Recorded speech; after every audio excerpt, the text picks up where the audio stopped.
بسم الله الرحمن الرحيم والصلاة والسلام على أشرف المرسلين سيدنا محمد وعلى آله وصحبه أجمعين وبعد. اللهم لا سهل إلا ما جعلته سهلا وأنت تجعل الحسن إذا ما شئت سهلا فاجعل أمرنا هذا سهلا. Cheikh Ibn Dira, bienvenue à cette interview. Je vous demande avant de commencer de délaisser l'humilité par laquelle sont réputés les vertueux savants. Je vous laisse la parole. أعوذ بالله من الشيطان الرجيم بسم الله الرحمن الرحيم وبه نستعين اللهم صل وسلم وبارك على سيدنا محمد وعلى آل سيدنا محمد كما صليت وسلمت وباركت على سيدنا إبراهيم وعلى آل سيدنا إبراهيم في العالمين إنك حميد مجيد اللهم اجعلنا ممن يستمعون القول فيتبعون أحسن. Merci beaucoup pour cette invitation. Et j'espère que ce qu'on va faire est tout à fait dans la voie qui puisse plaire à Dieu et que Dieu, Inch'Allah, agrée toutes nos œuvres et nous guide vers le bon chemin. Je vous demande avant de passer au vif du sujet de présenter votre enfance. Mon enfance, en fait, c'est très intéressant à savoir et d'ailleurs, dans toutes les biographies, on commence toujours par mettre l'enfance de la personne qu'on veut présenter sous les projecteurs, parce que c'est là où la personnalité commence à se définir. Et déjà à l'âge de 13 ans, si l'on croit certains psychologues, on a déjà sa personnalité accomplie, c'est-à-dire bien dans le sens positif ou dans le sens négatif. Tout se joue dans les 13 premières années. C'est pour cela que votre question est d'une importance capitale.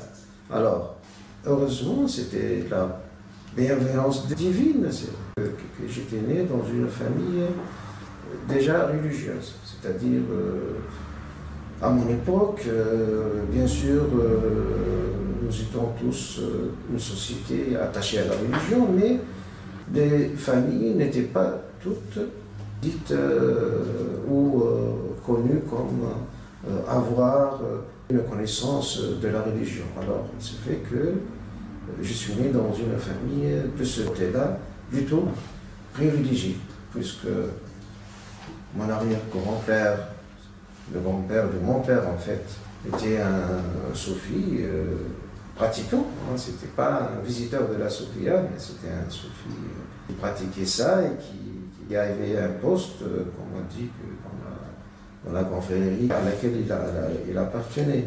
Et donc il y a un héritage spirituel déjà, que je retrouve chez mon grand-père, lui qui n'était pas engagé dans le soufisme, mais il a eu toute la spiritualité de la soufia. Et c'est ce qui a permis de supporter que son fils, qui est mon propre père, quitte son activité, qui est l'agriculture, et l'abandonne, entre guillemets, pour aller faire des études à la capitale. Si mon grand-père n'était pas lui-même dans cette ambiance religieuse, et emporté par lui-même par la ferveur religieuse, il n'aurait pas accepté que son fils le quitte, comme ça, pour aller s'installer à la capitale, là où il devait finir ses études, après avoir terminé les études coraniques préliminaires, qui étaient donc introductifs à la fameuse et prestigieuse Zaytouna. Il m'a raconté ça en détail, mais maintenant nous n'avons pas le temps de dire, mais seulement je veux dire un point, c'est que à l'époque où la Tunisie était dite un protectorat, les chances d'avoir un enseignement religieux étaient beaucoup plus importantes qu'il ne l'était devenu après la décolonisation. En 1952, on peut vérifier ça dans toutes les sources historiques, en 1952, cette institution, dite la Zaytouna, comprenait 14 000 étudiants, dont 5 000 étudiants internes. Il y avait un internat qui prend en charge tous les étudiants qui viennent des régions intérieures. Ils sont pris en charge complètement, donc ils ne font rien que les études religieuses. Et donc, ils ont l'opportunité de devenir de vrais savants. S'ils adhèrent à ce cursus à plein temps et avec une vocation. Quand on voyage d'une contrée à une autre pour faire des études, c'est que réellement on en a la vocation. C'était financé par l'État ou par Pas du tout, pas du tout. La fameuse Zaytouna, et c'est son point de force, est financée par les Waqf. Les Waqf, c'est le Hubus, et c'était l'institution la plus riche du pays. Et la première chose que le nouveau régime, après la décolonisation, a fait, c'est confisquer ce Waqf, ce Hubus. Et juste avant la décolonisation, quelle place avait la Zaytouna dans le monde scientifique arabo-musulman? C'était le minaret qui éclairait une grande partie de l'Afrique. Les étudiants venaient de toutes parts de l'Afrique. Il n'y avait que 3 grands minarets qui éclairent le monde musulman à cette époque-là. Il y avait la Zaytouna, la plus ancienne, et Al-Azhar, qui était créé après la Zaytouna 2 siècles après, et Al-Qarawi, quelques siècles après, au Maroc. Donc la Zaytouna, avec son passé et sa notoriété, et surtout la renommée de ces grands savants, dans l'histoire des malikistes, on a eu des grands savants tels que Al-Arafa, célèbre peut-être Ibn Khaldoun. Nous avons les grandes sommités de la science dans notre histoire. Donc ça a été toujours une destination préférée pour ceux qui veulent faire le voyage scientifique, ce qu'on appelle la Safra al-Ilmiya, le voyage scientifique. Cette institution prestigieuse que mon père, que Dieu l'agrée, a pu avoir le parachèvement de son cursus d'études, parce qu'il déjà avant d'aller à la capitale, il a fait son premier parcours chez nous, dans notre ville de Sahel, Teboulba, qui contenait elle-même une filiale de la Zaytouna et qui était connue elle-même pour avoir un internat dans lequel il y avait des Africains, et notamment de Libye, des étudiants qui venaient là-bas et qui étaient des internes. Et donc c'était une ville très connue, bien que une petite ville, et elle est connue par la grande enceinte de Sidi Ayash. Cette grande enceinte qui a été financée par le Waqf de Sidi Ayash, elle contenait une mosquée, elle contenait 3 grandes cours entourées de salles de classe. Et l'une des 3 cours, elle était transformée en un internat et jouait le rôle d'internat. Donc c'est un véritable institut. Et là, ceux qui étaient rattachés par leurs activités agricoles notamment, pouvaient prendre leur enseignement dans leur ville natale et n'avaient même pas besoin de voyager. Mais pour se spécialiser, pour prendre les hautes études, finalement on est appelé un jour à quitter son pays et d'aller à la capitale. Alors là, à la capitale, la structure d'accueil, c'était un grand internat qui s'appelle Don Sharaf. Mais au départ, c'est la Khayriya, c'est l'association, la fondation caritative qui finance ça. Et il y a comme je l'ai dit, il y a une prise en charge de tous les étudiants qui viennent de l'extérieur de la capitale, et même ceux qui sont de la capitale qui en ont besoin. Et là, il y avait plusieurs courants.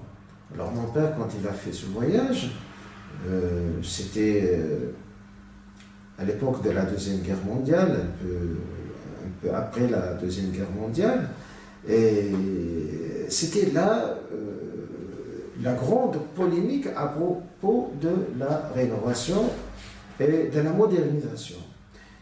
Et déjà, cette grande institution est engagée dans la voie de la réforme sous l'égide d'un grand savant, celui qui nous a laissé le plus grand tafsir du Coran de l'époque moderne, Tahlil al-Tanwir, le plus important, c'est un tafsir de 30 volumes, pour ceux qui ne le connaissent pas, et c'est lui qui nous a laissé les œuvres en langue arabe coranique les plus intéressantes de l'époque moderne.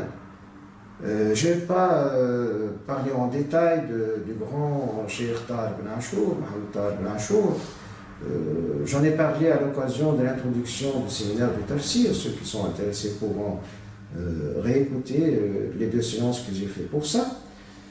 Maintenant, je vais parler seulement de l'engagement de mon père qui me concerne directement, qui a trouvé en Ben Achour, lui, il a trouvé l'homme qu'il cherchait, c'est-à-dire l'homme qui incarnait la réforme, qui incarnait la personnalité scientifique accomplie, parfaite, et qui incarne aussi l'érudition. Parce que de notre époque moderne, de nos jours, il est très rare et très difficile d'avoir un érudit. Allam, qu'est-ce que ça veut dire un érudit? C'est quelqu'un qui est spécialiste non seulement en une seule discipline, mais un spécialiste pluridisciplinaire. Déjà, pour devenir spécialiste en une discipline, c'est pas facile. Alors, que dire de plusieurs disciplines? Et quand on est spécialiste en 3 ou 4 ou 5 disciplines, on a ce titre-là. Alors, Mohamed Ibn Achour était un érudit, était un allam, c'est-à-dire qui était spécialisé en plusieurs disciplines. C'était un jurisconsulte, c'était un mufassir, quelqu'un qui a fait l'exégèse du Coran du début jusqu'à la fin. C'était aussi un spécialiste de l'arabe coranique, chose très rare de nos jours. Donc, il a trouvé en lui l'homme qu'il cherchait, parce que mon père était un fan de la langue arabe surtout. Et j'ai eu l'occasion de voir quelques-unes de ses rédactions qu'il faisait comme examen. Je me suis vraiment étonné de voir quelqu'un de l'époque moderne qui écrit comme lui. J'ai pu lire 4 pages qu'il avait rédigées dans un examen. Je les ai trouvées dans un livre, donc entre 2 pages. Et j'étais vraiment étonné. Lui, il était modeste, il ne parlait jamais de lui, mais j'ai découvert ses mérites moi-même. Et je pense que personne que j'ai connu, ou je continue à connaître maintenant, n'est capable de rédiger avec cette éloquence-là. Cette maîtrise de la langue arabe a marqué toute ma jeunesse. Parce que du coup, ce qu'on nous enseignait, là je vais y revenir par la suite, ce qu'on nous enseignait depuis l'installation du nouveau régime, ce n'est plus l'arabe classique coranique, mais c'est l'arabe contemporain. On a fait une transition, certains Zaytouniens ont aidé à cette transition, c'est-à-dire la simplification donc, de la langue arabe pour que ce soit accessible. Et du coup, les jeunes qui apprennent la langue arabe dans les écoles modernes perdent la liaison avec les textes anciens, c'est-à-dire qu'ils perdent la possibilité d'aller aux sources, de les interpréter directement. Et c'est là réellement qu'était faite la rupture avec le patrimoine. Parce qu'en croyant connaître l'arabe et être arabisant, sans pouvoir comprendre réellement la signification des textes de l'arabe classique, coranique, on est dans cette ignorance double, c'est-à-dire on ignore et on ignore qu'on ignore. Alors que quelqu'un qui n'est pas arabisant du tout, lui, il est au moins exempt de cette ignorance double.